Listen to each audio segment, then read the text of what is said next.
We're back here at Mixtapes and Mistakes. We're finally doing the all-time greatest cover songs, Black Magic Woman. So, first of all, a lot of people didn't know this, and this I almost felt like doing a separate list of songs you didn't know were cover songs. I think I may have even done this before. This one is one of those like all-time you didn't know it was a cover song, and part of it is because of where the song comes from. So few people know, I guess you have to be of a certain age to know, that Fleetwood Mac kind of has two iterations. They have a blues iteration that actually started out of John McVie and Mick Fleetwood playing for the Yardbirds for a second, which is a whole other video I think I need to do. But they go on to in like I said, like 65 or 66, they end up putting together Fleetwood Mac and Peter Green. And so Peter Green is actually the lyricist and arranger for the original iteration of the song Black Magic Woman. And the interesting thing about that is that how Carlos Santana comes to that song is that he was a big fan of Fleetwood Mac as a blues band. So he would go see the original Fleetwood Mac, and to quote him, he says in the book The Guitar Greats, he says, quote, "To me they were the best blues band," unquote.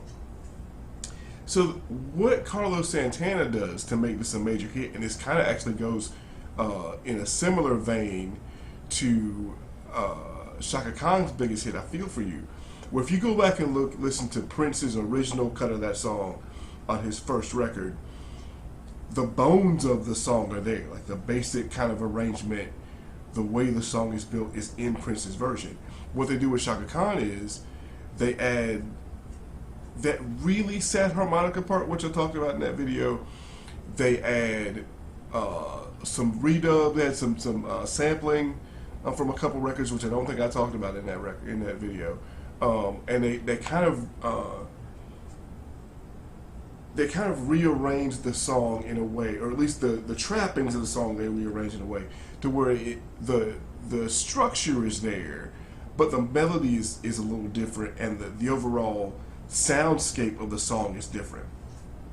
That's a lot of what Carlos Santana does. So a lot of people don't know that the instrumental at the end of Black Magic Woman is called Gypsy Queen.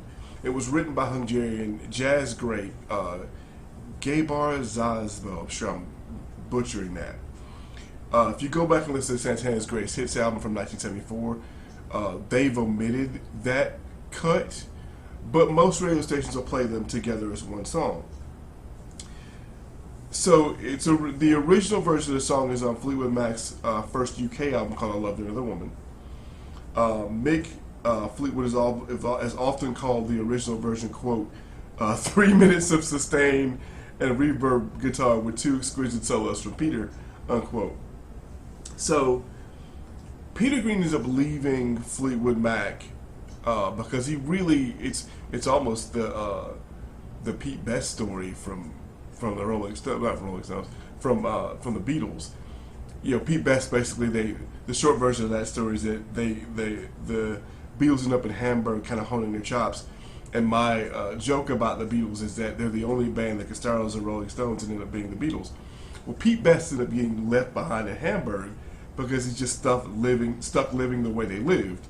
You know, doing a lot of drugs, hanging out with a lot of chicks, living the rock star lifestyle, and just missing out on being in the Beatles.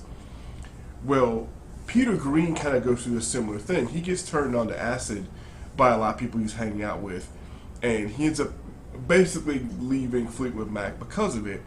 Now, mind you, if Peter Green never leaves Fleetwood Mac, if Peter Green had been straight the whole time, like he'd been just sober, you wouldn't get the monster that Fleetwood Mac goes on to become with Lindsey Buckingham and Stevie Nicks.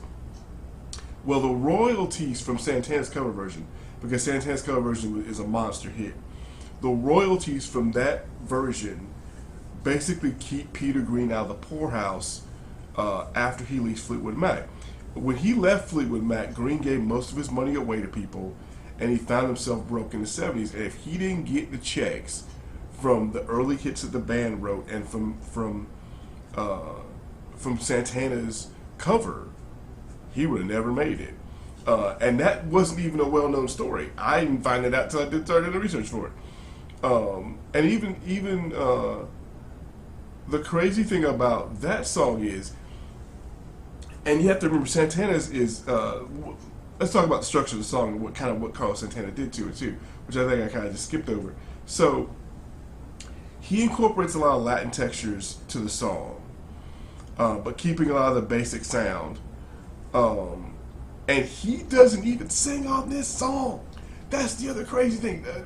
All my life I did not know this, that Santana's keyboard player, Greg Roll, sings lead on that song, and he ends up joining Journey in '73. Like, I didn't even know this. In the solo on this song, so they set up a Latin rhythm bass for this song, and Santana plays across the rhythm on his Les Paul, and you just roll the reverb knob, the volume knob throughout the track for the reverb. So he doesn't even use like a pedal. It's crazy how, and a lot of rock bands talk about doing different things to get different sounds. There's a whole documentary. I forget what the name of it is. It's this like 10-part documentary. It covers like all sorts of British heavy metal, like from the roots of like kind of where metal started all up to the kind of the present day. And one of the things I remember in that documentary is, it's not ELO. It's not even the Who, but it's another band. It's either the Who or a band the Who played with, but they took razor blades and they cut the speakers to get a different sound. I think that might have been Townsend. But here's Carlos Santana just playing with a knob to get the sound that he wants. This is before people get like all high tech with the pedals and the yah and whatever. This is like kind of DIY, let's get a different sound. So I thought that was cool. But overall, that's the kind of the story. I think that's the story of this. So hang on. That's the story of this. That's the Black Magic Woman situation. If you like this video, feel free to like, share, subscribe. We'll be back. Probably doing another video tomorrow. We'll talk to you again. Peace.